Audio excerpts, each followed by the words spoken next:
I'm Bishop Jeff Walsh from the Diocese of Gaylord, and my vocation story is I always kind of can narrow it down to three major things that took place in my life. The first one was when I was in college and I went on a retreat, and the priest on that retreat planted a seed for the vocation to the priesthood. He said, "Did you ever think about being a priest?" And at that point I never had. So that was the first kind of moment when I thought about it seriously.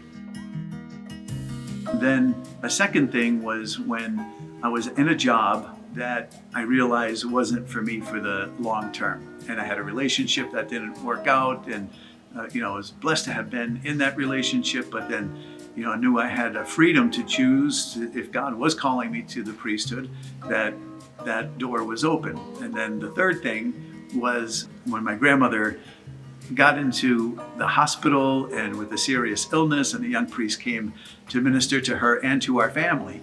And it answered the question for me, what a priest does other than saying Mass. So when I realized that there was more to it, and I was in, at that point, a helping profession of health and human resources, and I thought, I want to help in the spiritual way, the way this young priest helped my grandmother and my family. And then I started putting things together and understanding that God was working here. When my third son was born, Joseph, the youngest, somebody came to visit me in the hospital, and they said, "Oh, another boy." And I said, "I'm thrilled." I can remember saying this as clear as a bell.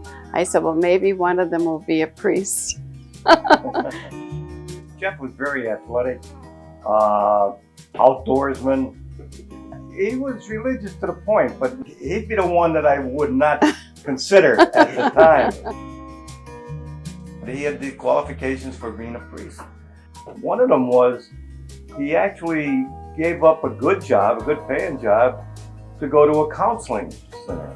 And that sort of, told me, this guy's got something going here, like maybe he is going to go into the religious life. And he did a lot of things that, when you think back on it now, all kind of come together. I think the seed was planted a long time ago, and we didn't know it. I was 21 or 22 years old at that time, and just doing my best to discern something that I wasn't always in the depths of my religion, which I should have been. I was blessed to have a foundation and understood its importance in my life, but never this relationship with God and what He was all of a sudden now revealing to me. And so when I went to my mom and dad, I knew they had to be the first people that I told about this. I knew I had to go through a sequence of telling my brothers and my friends, and just kind of testing the waters to see what their reaction would be. But when I mentioned it to my mom and dad in the kitchen of our house one day, I think it was kind of out of the blue for them, and I was expecting a little bit of a shock value. But when I revealed it to them, they were very supportive, and they were like, "Well, if that's what you think you want to do, we'll support you." I would consider being the family chaplain to be one of the most rewarding parts of being a priest. Like, I am amazed at how awesome it has been to participate in the life of our extended family. Not only my brothers and my parents and aunts and uncles, but cousins and second cousins, and all the ripple effects that it has for our family life, that would include baptisms, weddings, funerals, anointing of the sick. My niece got married, and everybody thought my brother, who was going to be walking her down the aisle, was going to be bawling. And I thought I would be pretty stoic about it, I'd be composed. But when I saw her enter the church in her gown, and I recall that I baptized her too, and just thought of the beauty of having been in her life all these years, I started crying. And my brother was just joyful as he walked her down the aisle. And meanwhile, I was, reflecting on what a joy it's been for me to watch her grow and come to this point in her life. So that's the kind of perspective I think that God allows a priest in a family to experience the life of the priesthood in such a rich way. We were in Pittsburgh over the weekend, and my youngest granddaughter had a little baby that came 2 months ahead of time. And he was in the NICU unit, and my older granddaughter is a NICU unit nurse at McGee Women's Hospital, and that's where the baby was. And when Jeff came in for Christmas, he went over, and the nurses wanted him to bless the whole unit out there, which he did, and the baby, of course, and everything. And they were thrilled that he was able to do that. To be honest, we miss not being able to be, With him, yeah. yeah. He was never more than an hour away from us. And even on his day off, he'd be here and he'd be helping me and Nancy. He did a lot of work around here and he took us different places. We're getting up there in years, and it was just a nice thing to have him around. We were at a funeral, and I was sitting at a table with the woman, and she said, I think my son might be thinking about being a priest.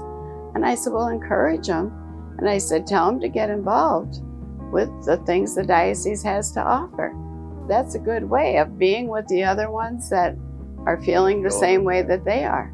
So there's a lot of, you have to encourage them and be supportive. If I had to give advice to someone who's discerning priesthood, it would be to don't do it alone. Although God can really, manifest himself and reveal himself through prayer and, just a one-on-one thing, but it's much more than that. Discernment is always involving others. And sometimes it might not be comfortable or easy to do that, but you've got to let other people know what you're going through. And sometimes having conversation with somebody that's trusted, maybe your parish priest, somebody at the parish, somebody that you trust who has a deeper insight into the spiritual life.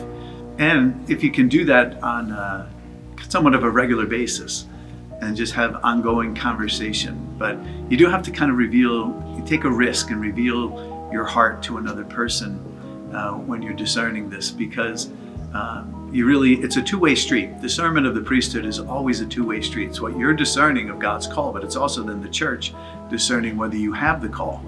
So when you come into the seminary, that's one level of discernment, but then once you get into the seminary, it's a whole other more in-depth experience of discernment, and the church evaluating whether you do have that call and if the church will call you forth.